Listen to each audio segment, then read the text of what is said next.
तो चलिए आज एक छोटी सी भूतिया कहानी को चीर फाड़ कर देखते हैं।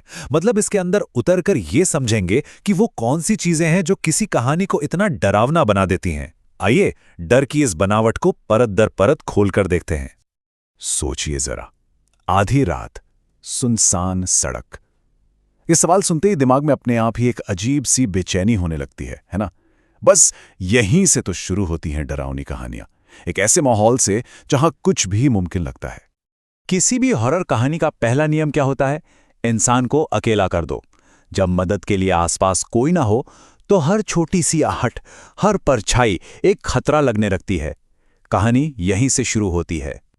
तो हमारा किरदार एकदम अकेला है और मौसम भी जैसे उसका दुश्मन बना हुआ है। कड़ाके की ठंड है और घना कोहरा।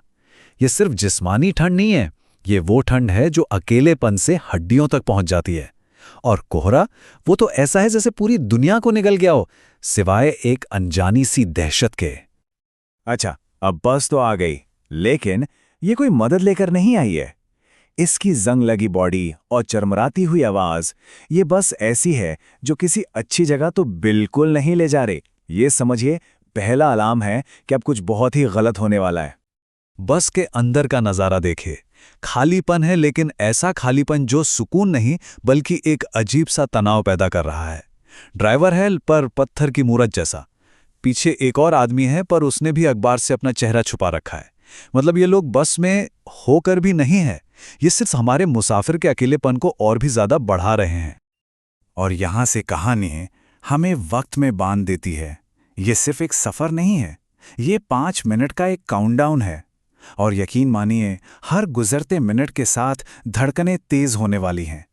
चलिए देखते हैं कि इन 5 मिनटों में क्या क्या होता है।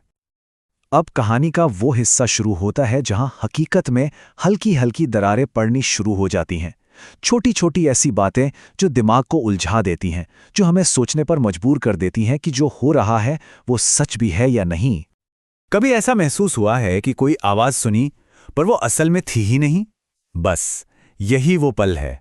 पीछे से हंसने की आवाज आती है, पर जब मुसाफिर पलट कर देखता है तो सब कुछ शांत है। क्या वो हंसी सच में थी या ये सिर्फ एक वहम था? यहीं से असलियत पर शक का पर्दा पड़ना शुरू हो जाता है। तो अब तक बात सिर्फ आवाजों की थी, जिन्हें वहम कहकर टाला जा सकता था। लेकिन अब खतरा एक फिजिकल रूप ले रहा है। कुछ ऐसा हो रहा है जो हो ही नहीं सकता, और यहीं से कहानी का असली डर शुरू होता है। सोचिए, बस 60 की रफ्तार से चल रही है और खिड़की के बाहर से शीशे पर नाखूनों से खरोचने की आवाज आ रही है। फिजिक्स के सारे नियम कहते हैं कि ऐसा हो ही नहीं सकता। और जब कोई नामुमकिन चीज होती है तो दिमाग का तर्क वाला हिस्सा काम करना बंद कर देता है और एक अनजाना डर हावी होने लगता है। और फिर ये ड्राइवर के कान से एक काला कीड़ा रेंग कर बाहर निकलता है। लेकिन असली हॉरर वो कीड़ा नहीं है। असली खौफ इस बात में है कि ड्राइवर को कोई फर्क ही नहीं पड़ता। वो बस वैसे ही बैठा है जैसे कुछ हुआ ही ना हो। ये इस बात का पक्का सबूत है कि इस भयानक सपने में हमारा मुसाफिर बिल्कुल अकेला है। तब हम कहानी के उस मोड़ पर हैं जहां अब तक के सारे छोटे छोटे इशारे, सारे बेचैन करने वाली बातें मिलके एक भयानक सच की तरफ ले जाने वाली हैं। क्लाइमैक्स आ चुका है।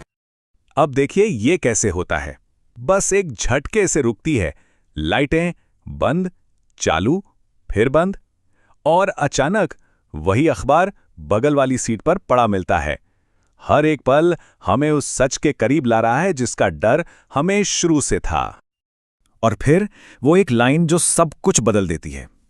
इसी जगह पर कल रात एक बस हादसे में सब मारे गए। यह सिर्फ एक हेडलाइन नहीं है, ये तो एक डेथ सर्टिफिकेट है। और हमारा मुसाफिर अब उस कहानी का हिस्सा बन चुका है। अब जब सच पता चल गया है तो भागने का कोई सवाल ही नहीं उठता। अब डर बाहर नहीं बल्कि बस के अंदर है, मुसाफिर के साथ है, उसके दिमाग में है। पीछे की सीट अब खाली है, लेकिन मुसाफिर के पैर जमीन पर जम गए हैं। वो हिल नहीं सकता। ये सिर्फ जिस्म का जमना नहीं है, ये डर से दिमाग का जाम हो जाना है। जब कोई हिल ही नहीं सकता तो वो लड़ेगा कैसे? अब तो बस इंतजार किया जा सकता है कि आगे क्या होगा। और फिर वो फुसफुसाहट हमेशा ज्यादा डरावनी होती है क्योंकि वो बहुत पर्सनल होती है। वो सीधे कान में कही जाती है, सीट तो बहुत हैं, फिर मेरी ही सीट पर क्यों बैठे? वो भूत अब सिर्फ एक एहसास नहीं रहा, वो एक किरदार बन चुका है जो सीधे अपने शिकार से बात कर रहा है। कहानी का सबसे भयानक मोड़, खिड़की के शीशे में जो अक्स दिख रहा है वो मुसाफिर का अपना नहीं है। ये सिर्फ एक डरावना चेहरा नहीं है, ये पहचान का मिट जाना है। वो डर जिसे मुसाफिर अब तक देख रहा था, अब धीरे धीरे उसकी अपनी जगह ले रहा है। तो देखिए, हकीकत और वहम का टकराव। मुसाफिर को अपनी बगल वाली सीट खाली दिख रही है, लेकिन खिड़की का अक्स दिखा रहा है कि वहां वो भूतिया साया बैठा हुआ है। मुसाफिर को अपना डर से जमा हुआ शरीर दिख रहा है, पर अक्स में उसी साये के ठंडे हाथ उसकी गर्दन पर हैं। मतलब साफ है, मुसाफिर अपनी ही असलियत पर से काबू खो चुका है। और कहानी हमें इसी सवाल के साथ छोड़ जाती है, तो अब उस अक्स में कौन है? क्या हमारा मुसाफिर अब इस दुनिया में नहीं रहा और उसकी जगह एक और रूह ने ले ली है, या फिर वो हमेशा के लिए उसी बस में सफ़र करने को मजबूर है, अगले मुसाफिर का इंतज़ार करते हुए? शायद यही इस कहानी का असली डर है कि ये कभी ख़त्म ही नहीं होती।